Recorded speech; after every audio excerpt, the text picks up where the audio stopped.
Now that we've redefined self-awareness as a practice in creating value-driven goals, how do we actually practice it?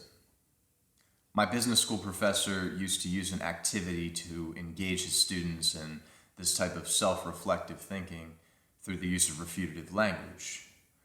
Put simply, he would partner up students and have them exchange statements about themselves beginning with I. So for example, if it was you and I partnered up right now, I might start by saying, I'm a brother. And then you might respond by saying, I'm a hard worker. And so on and so forth.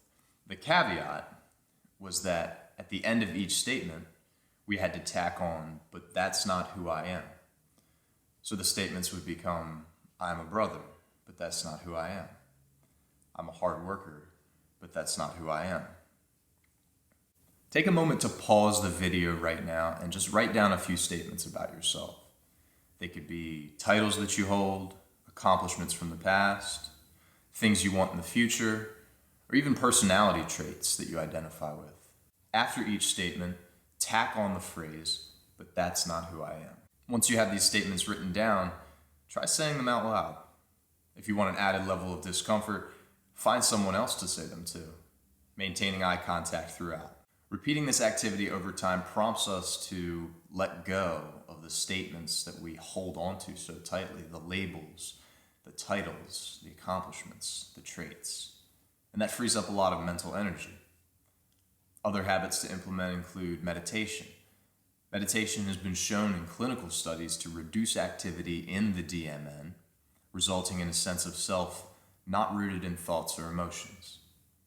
A simple 5 to 10 minute meditation each day can drastically change the everyday experience of self. When meditating, focus on the self.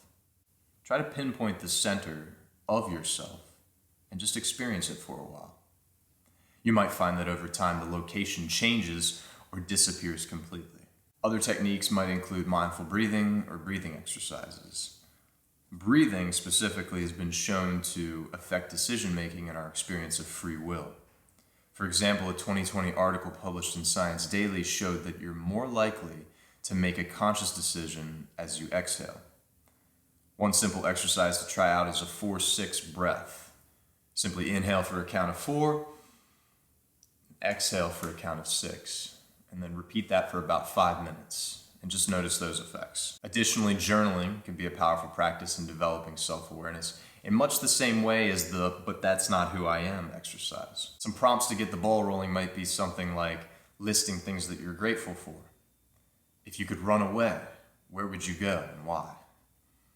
Reflecting on an important lesson that you learned, or writing a letter to a younger version of yourself. One study found that repeated self-reflective journaling over a 15-week semester showed qualitative changes in the perceived notions, the views of competency, and the perceived limitations for a group of nursing students.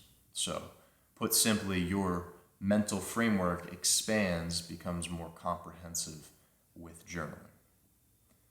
Keep in mind that as with all of these practices, consistency really is key. Our goal is to build habits for regular self-reflection, which will need not only to formulate goals, but also to see them through to completion.